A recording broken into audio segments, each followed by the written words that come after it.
Hello అండి, నమస్తే. ఇప్పుడు మాట్లాడేటువంటి టాపిక్ ఏంటంటే రీసెంట్గా ఎన్ఐఏ కోర్టు ఇచ్చినటువంటి తీర్పు ఏదైతే ఉందో మేలేగాం బ్లాస్ట్ 2008కి సంబంధించినటువంటి కల్ప్రిట్స్గా ఉన్నటువంటి వాళ్ళందరినీ ఎక్విటల్ చేసి వాళ్ళందరూ నిర్దోషులుగా తెలిసిన క్రమంలో మహారాష్ట్రకు సంబంధించినటువంటి ఎన్సీపీ శరద్ పవార్ ఫ్రాక్షన్కి సంబంధించినటువంటి ఎమ్మెల్యే జితేంద్ర అవధ్ సనాతన ధర్మం మీద చాలా సంచలన కామెంట్స్ అయితే చేసే ప్రయత్నం చేశారు. ఆ సంచలన కామెంట్స్ చేసిన క్రమంలో చాలా ఈ సనాతన ధర్మం సమాజం పట్ల ఏ రకమైనటువంటి వివక్షను చూపిస్తూ ఉంది అనేది చాలా ఫ్యాక్చువల్ ఇన్ఫర్మేషన్ని దేశ ప్రజల ముందు ఉంచే ప్రయత్నం చేశారు. అండ్ ఆయన జితేంద్రాబాద్ మాట్లాడుతూ చెప్పింది ఏంటంటే సనాతన ధర్మం ఏదైతే ఉందో ఇండియాని సర్వనాశనం చేస్తుంది ఈ సనాతన ధర్మం అని చెప్పేటువంటి ప్రయత్నం చేశారు. ఇప్పుడు దేశంలో మనం అనాది కాలంగా ఫాలో అవుతుంది హిందూ ధర్మం, అది దేశ ప్రజలకు సంబంధించింది. ఈ సనాతన ధర్మం ఏదైతే ఉందో ఈ సనాతన ధర్మం దేశాన్ని అడుగడుగున ఒక దాన్ని నెగిటివ్ డైరెక్షన్లో నడిపించేదిగా చెప్పాడు. ఈ సనాతన ధర్మమైన ఐడియాలజీ ఏదైతే ఉందో ఇది completely perverted as well as హిస్టారికల్గా ఒక అప్రెసివ్ విధానాన్ని దేశంలో ఇన్కార్పొరేట్ చేసిందని చెప్పేటువంటి ప్రయత్నం చేశారు. అండ్ ఈ క్రమంలో ఆయన మాట్లాడుతూ సనాతన ధర్మం అనేది ఎక్కడ ఏ శాస్త్రాల్లో లేదు, ఇది కంప్లీట్గా రాజకీయ అవసరాల కోసం క్రియేట్ చేసిందని చెప్పేటువంటి ప్రయత్నం చేశారు. అండ్ ఈ సనాతన ధర్మం ఏదైతే ఉందో ఈ సనాతన ధర్మం ఛత్రపతి శివాజీ మహారాజ్ని అతను రాజుగా అతన్ని ఆ పొజిషన్లో కూర్చునేదానికి కనీసము రిచువల్స్ చేసేదానికి కూడా ముందుకు రానటువంటి ధర్మం ఏదన్నా ఉందంటే ఇది సనాతన ధర్మం అని చెప్పేటువంటి ప్రయత్నం చేశారు. అండ్ ఛత్రపతి శివాజీ గారికి శత్రువులతో కలిపి ఛత్రపతి శివాజీ గారిని చంపించేదానికి కంకణం కట్టుకున్న వర్గమే ఈ సనాతన ధర్మానికి సంబంధించినటువంటి వర్గీయులు అని చెప్పేటువంటి ప్రయత్నం చేశారు. అండ్ ఈ సనాతన ధర్మాన్ని ఆయన సనాతన టెర్రరిజంగా పోల్చేటువంటి ప్రయత్నం చేశారు. దానికి ఆయన కొన్ని ఎగ్జాంపుల్స్ చెప్పేటువంటి ప్రయత్నం చేశారు. ఈ సనాతన ధర్మం ఎలాంటిదంటే అంబేద్కర్ గారిని చాలా ఫోర్స్ఫుల్గా క్లాస్ రూమ్లో కూర్చోబెట్టకుండా క్లాస్ రూమ్ బయట కూర్చొని చదివేలా చేసింది ఈ సనాతన ధర్మం అని చెప్పేటువంటి ప్రయత్నం చేశారు. అండ్ భారతదేశంలో ఉన్నటువంటి శూద్రులందరికీ భారతదేశంలో ఉన్నటువంటి ఆలయాల్లో ఎంట్రీ లేకుండా టెంపుల్ ఎంట్రీని శూద్రులకి నిరాకరించింది కూడా ఈ సనాతన ధర్మమే అని చెప్పేటువంటి ప్రయత్నం చేశారు. అండ్ సనాతన ధర్మం ఎలాంటిదంటే గ్రామీణ ప్రాంతాల్లో మరీ ముఖ్యంగా ఈ శూద్రులందరికీ కూడా ప్రాపర్ డ్రింకింగ్ వాటర్ ఇవ్వకుండా మురికి నీళ్లు తాగించినటువంటి ఘనత కూడా ఈ సనాతన ధర్మాన్ని అని చెప్పేటువంటి ప్రయత్నం చేశారు. అట్ ద సేమ్ టైం ఈ సనాతన ధర్మం యొక్క మెయిన్ ఎజెండా ఏంటంటే క్యాస్టియస్ట్ ఒక ఎజెండాతో పనిచేసేటువంటి మనుస్మృతిని అప్హెల్డ్ చేయడమే, మనుస్మృతిని ఫాలో అవడమే ఈ సనాతన ధర్మం యొక్క ఎజెండా అని చెప్పేటువంటి ప్రయత్నం చేశారు. ఈ సనాతన టెర్రరిస్టులు ఇండియాని కంప్లీట్గా ఒక క్యాస్టియస్ట్ డైరెక్షన్లో ముందుకు తీసుకెళ్లే ప్రయత్నం చేశారు. ఒక అన్ఈక్వల్ వర్ణ సిస్టాన్ని దేశంలో ఇంకా ఈ దేశం ఉన్న రోజులు అన్ఈక్వల్గా ఉన్నటువంటి కాస్ట్ సిస్టాన్ని వర్నాకులర్ వ్యవస్థని మొత్తాన్ని వర్ణ వ్యవస్థని ముందుకు తీసుకెళ్లేదానికి సనాతన ధర్మానికి ఫాలో అయ్యేవాళ్ళు కంకణం కట్టుకొని ఉన్నారని చెప్పేటువంటి ప్రయత్నం చేశారు. ఇది కాకుండా దేశ హితం కోసం ఈ సనాతన ధర్మం చేసింది ఏంటి అని అడిగేటువంటి ప్రయత్నం చేశారు. అండ్ ఈ సనాతన ధర్మం గురించి ఫర్దర్గా జితేంద్ర అవధ్ మాట్లాడుతూ చెప్పింది ఏంటంటే సనాతన ధర్మం ఎలాంటి అరాచకాల్ని దేశంలో ఫాలో అయిందంటే గౌతమ్ బుద్ధుడిని చంపేసే ప్రయత్నం చేశారు, బుద్ధిజాన్ని చంపేసే ప్రయత్నం చేశారు, బుద్ధిస్ట్ మాంకుల్ని చంపేటువంటి ప్రయత్నం చేశారు, తర్వాత చార్వాకాన్ని చంపేసే ప్రయత్నం చేశారు, తర్వాత బసవేశ్వర యొక్క ఐడియాలజీని చంపేసే పని చేశారు, తర్వాత సంత తుకారాంని హెరాస్ చేసే పని చేశారు. అండ్ ఏదైతే కంప్లీట్గా అతను సంత తుకారాం యొక్క గతాన్ని కంప్లీట్గా డిస్ట్రాయ్ చేసే పని చేశారు. ఇదే కాకుండా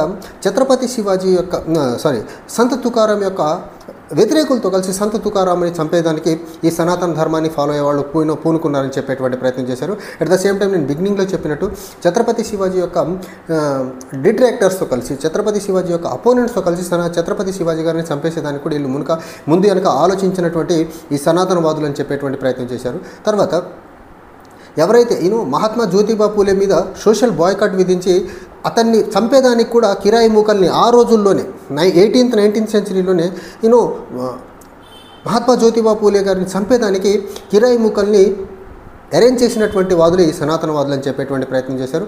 అదే కాకుండా సావిత్రిబాయి పూలే గారి మీద దేశంలో ఆవిడ ఉమెన్ ఎడ్యుకేషన్ కోసం మొట్టమొదటిగా ఒక ఉమెన్ స్కూల్ని స్టార్ట్ చేసినటువంటి సావిత్రిబాయి పూలే గారి మీద ఆవు పేడల్ని చల్లించిన ఘనత కూడా ఈ సనాతనవాదులది అని చెప్పేటువంటి ప్రయత్నం చేశారు.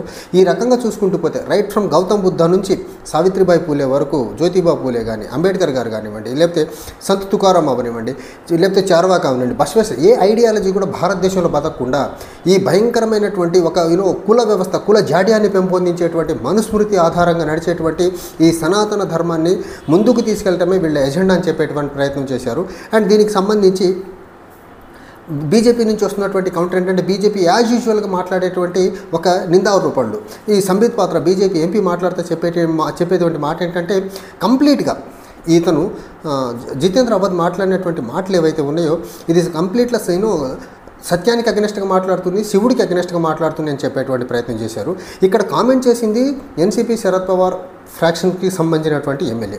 కానీ ఈ సంబిత్ పాత్ర మాట్లాడినటువంటి మాట ఎంత దుర్మార్గంగా ఉందంటే ఇక్కడ entire ecosystem of the Congress party repeatedly abusing సనాతన ధర్మం అని చెప్పేటువంటి ప్రయత్నం చేశారు.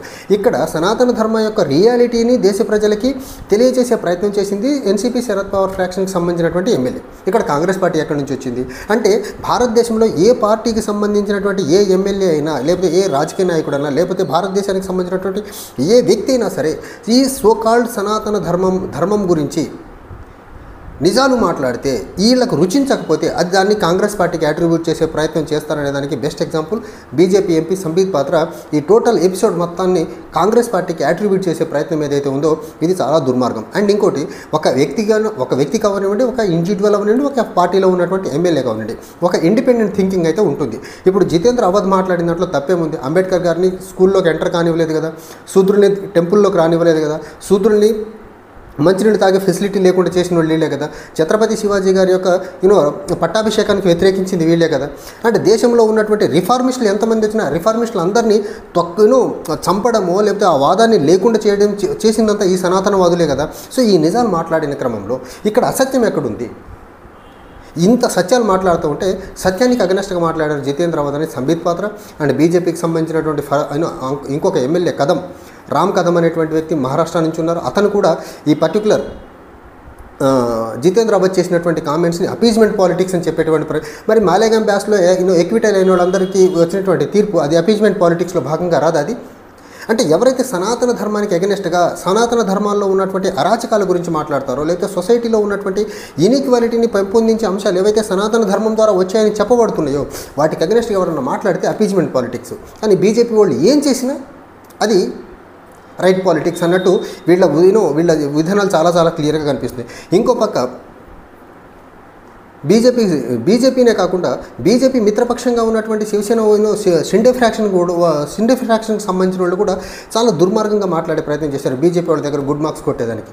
కానీ ఒకటి మాత్రం చాలా చాలా క్లియర్, మాలేగాం బ్లాస్ట్కి సంబంధించినటువంటి ఎవరైతే ఈ నిందితులు ఎవరైతే ఉన్నారో వాళ్ళని ఎక్విటల్ చేసిన తర్వాత డెఫినెట్గా సనాతన ధర్మం మీద లేకపోతే మాలేగాం బ్లాస్ట్కి సంబంధించినటువంటి ఎవరైతే కల్ప్రిట్స్ ఉన్నారో లేకపోతే పర్పెట్రేటర్స్ ఎవరైతే ఉన్నారో వాళ్ళకి సంబంధించినటువంటి అంశంలో క్లీన్ చిట్ రావడం అనేది ఖచ్చితంగా కేంద్రంలో బీజేపీ ఉంది, మహారాష్ట్రలో బీజేపీ ఉంది. అండ్ ఈ ఎంటైర్ ఎపిసోడ్ మొత్తాన్ని బీజేపీ ఇన్ఫ్లుయెన్స్ చేసిందని ఒక చర్చ జరుగుతున్న క్రమంలో ఈ ఎంటైర్ ఎపిసోడ్కి న్యూక్లియస్గా ఉన్నటువంటి సనాతన ధర్మం కాబట్టి సనాతన ధర్మం యొక్క అరాచకాల్ని సనాతన ధర్మం దేశంలో ఉన్నటువంటి ఎప్పటి వరకు గౌతమ్ బుద్ధుడి నుంచి మొదలుకొని అంబేద్కర్ గారు కానివ్వండి, సంత తుకారాం గారు కానివ్వండి, పూలే గారు కానివ్వండి, సావిత్రిబాయి కానివ్వండి, బసవేశ్వర కానివ్వండి, ఇలాంటి రిఫార్మిస్ట్ అందరి యొక్క ఆలోచన విధానాన్ని క్రష్ చేసి ఈరోజు ఒక మూర్ఖత్వపు ఒక మత ఛాందసవాదం అనండి లేకపోతే ఒక భయంకరమైనటువంటి కుల జాడ్యాన్ని పెంపొందిస్తున్నటువంటి ఈ సనాతన ధర్మం అవనివ్వండి లేకపోతే సనాతన ధర్మానికి గైడింగ్ ప్రిన్సిపల్గా పనిచేస్తున్నటువంటి మనుస్మృతి అవనివ్వండి ఈ ఐడియాలజీని ముందుకు తీసుకెళ్ళి భారతదేశానికి తరతరాలుగా అభివృద్ధి చెందని దేశంగా మిగిలించేదానికి పూనుకుంటున్న వాళ్ళు ఈ సనాతనవాదులు ఎక్కడా కానీ దేశానికి మంచి దేశంలో ఉన్న వాళ్ళు అందరూ ఈక్వల్గా ఉండాలని కానీ దేశంలో ఉన్న ప్రజలందరూ మంచి విద్య మంచి వైద్యం అందాలని కానీ దేశంలో ఉన్నటువంటి అన్ని రంగాల్లో అన్ని వర్గాలకు సంబంధించిన వాళ్ళు ఈక్వల్గా ఉండాలి అనే ఒక అంశాన్ని ఎప్పుడు సపోర్ట్ చేయని వాళ్లే ఈ సనాతనవాదులు. ఇంత దేశంలో మెజారిటీ వర్గాల యొక్క ఆశయాలు అవనివ్వండి లేకపోతే వాళ్ళ అవకాశాలకు అగెనెస్ట్గా పనిచేసే సనాతనవాదులకి ఖచ్చితంగా దేశంలో సనాతనవాదానికి వ్యతిరేకంగా ఎవరు మాట్లాడినా వాళ్ళు ఇలానే దేశ వ్యతిరేకులు కానీ లేకపోతే హిందూ ధర్మానికి వ్యతిరేకంగా హిందూ ధర్మం వేరు సనాతన ధర్మం వేరు. దేశంలో ఈ జితేంద్ర అవధ్ చెప్పేది ఒకటే, మేము ఫాలో అయ్యేది హిందూ ధర్మం సనాతన ధర్మం కాదని చెప్తున్నారు ఆయన. సనాతన ధర్మం ఏంటంటే దేశంలో ఉన్నటువంటి రిఫార్మిస్ట్ యొక్క ఐడియాలజీ అన్నింటినీ తుంగలో తొక్కేసేసి వీళ్ళ మూర్ఖత్వపు వాదంతో ముందుకు తీసుకెళ్లే వాళ్ళే సనాతనవాదులు అని చెప్పే ప్రయత్నం చేశారు. బట్ ఒకటి మాత్రం చాలా క్లియర్, దేశంలో ఒక కొత్త రకమైనటువంటి చర్చకి దారితీసింది జితేంద్ర అవధ్ యొక్క కామెంట్స్. Thank you.